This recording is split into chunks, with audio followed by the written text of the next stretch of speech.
Yang pertama adalah bangun pagi saja sudah berkah. Siapapun di antara kita yang konsisten bangun sebelum subuh dan tidak tidur lagi, maka dapatlah kita doanya Nabi. Apa doanya Nabi? Allahumma barik li ummati fi bukuriha. Ya Allah, berkailah umatku di pagi hari.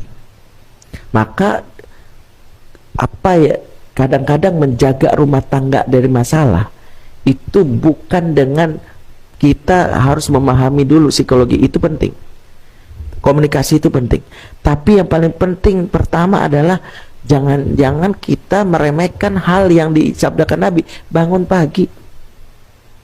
Coba deh rutinkan sebelum subuh bangun, jangan tidur lagi.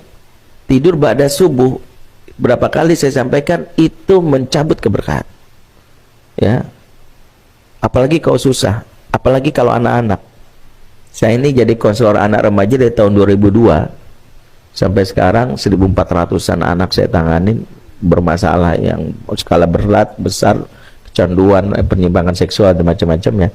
Saya mendapatkan dua kesimpulan, bahwa anak bermasalah itu cirinya dua.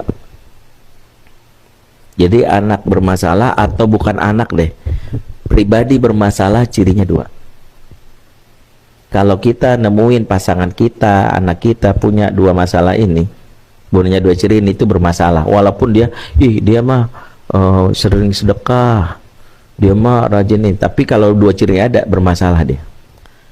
Yang pertama, bangunnya suka kesiangan. Ya, pertama nih, bangun suka kesiangan, susah bangun pagi, anggaplah itu. Tapi dia orangnya baik, ketur katanya, enggak, belum berkah hidupnya, bangun suka kesiangan. Ya, kenapa bangun suka kesiangan? Indikator orang bermasalah, pertama dia melawan sunatullah. Wa ja'alna al-laila libasa wa ja'alna an-nahara ma'asha. Kami jadikan malam sebagai pakaian untuk tidur, kami jadikan siang untuk beraktivitas. Ingat, malam itu untuk tidur, siang beraktivitas. Manusia yang bermasalah jam biologisnya terbalik, malam begadang, siang bobo bablas. Sudah melawan. Nah, kata para ulama, siapa yang melawan sunnatullah dalam dirinya, dia melawan hukum Allah yang lain. Makanya hati-hati kerja di bidang entertain atau apapun, kalau sudah mengganggu jam biologis, berpikir ulanglah antum teruskan itu. Saya termasuk orang yang dulu agak ngomong keras. Jadi waktu itu saya diundang sebuah stasiun TV, terus mereka minta kajian internal para produser, karyawan gitu ya. Terus saya nggak sengaja ngomong gitu ya. Saya bilang orang bermasalah itu bangunnya suka kesiangan gitu. Terus ada satu karyawan yang dia sekarang udah pindah, dia itu dulu sebelumnya kameramen gitu. Dia langsung bilang, Ustadz pas banget nih. Saya ngerasain Ustadz, terus saya jadi kameramen itu, saya lulusan pesantren. Dia lulusan pesantren tapi jadi kameramen itu saya kerja berita sampai jam 3 pagi. Kalau udah capek tidur bablas, sholat subuhnya jam 6, jam 7 gitu ya. Sholat subuh menjelang duha kan gitu ya. Ya, udah gitu saya ya udah tidur lagi aja gitu. Wah, pokoknya itu yang namanya udah maksiat itu udah susah saya kontrol tuh Ustaz. Gampang banget lah pokoknya, udah susah, pokoknya saya ikut-ikut aja gitu. Akhirnya saya dijodohin, bukan jodoh, dikenalin sama seorang wanita lulusan pesantren juga. Dia cuma ngasih satu syarat. Syaratnya adalah mau nggak kamu jadi suami yang bangunnya selalu jam 3 gitu. Dia syaratnya gitu doang. Jadi istrinya itu ngasih syarat pernikahan, saya nggak butuh rezeki kamu, tapi kamu pasti bangun jam 3 dan tahajud bareng gitu, minimal seminggu sekali.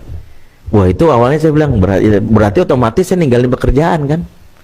Saya mikir dia mau nerima kalau saya bangun. Akhirnya saya pindah, tapi di stasiun TV yang sama, tapi di bagian administrasi lah, atau bagian pokoknya yang karyawan bener lah gitu ya, bukan ngejam berita. Jadi pulangnya jam 7 lah paling lambat. Bisa tuh pola itu, dan terasa banget ya Allah, terjaga diri saya. Jadi bermasalah itu satu.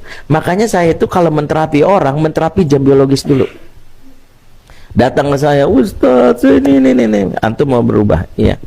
sama habis ini selalu bangun jam 3 lapor sama saya, terus sholat subuh berjamaah di masjid, setelah itu nggak tidur lagi, kalau mau tidur setelah syuruk. 40 antum lakukan, insya Allah jadi orang baik. Terapinya gitu, karena Nabi mengatakan ya man sholatil fajri, khusus subuh, arba'ina yauman kutibat lahu baro'atan minan nar wa baro'atan minan nifaq. Siapa yang sholat subuh, sholat fajar 40 hari tanpa putus, maka Allah akan membebaskan dirinya dari api neraka dan dari perilaku maksiat. Makanya pelaku maksiat itu terapi pertamanya adalah sholat subuh, tidak tidur lagi selama 40 hari, nggak boleh putus. Jadi berani nerima challenge ini, insya Allah sembuh. Itu pertama. Ciri kedua orang bermasalah itu adalah lama di kamar mandi. Inna hadhil hashushah mutadoroh.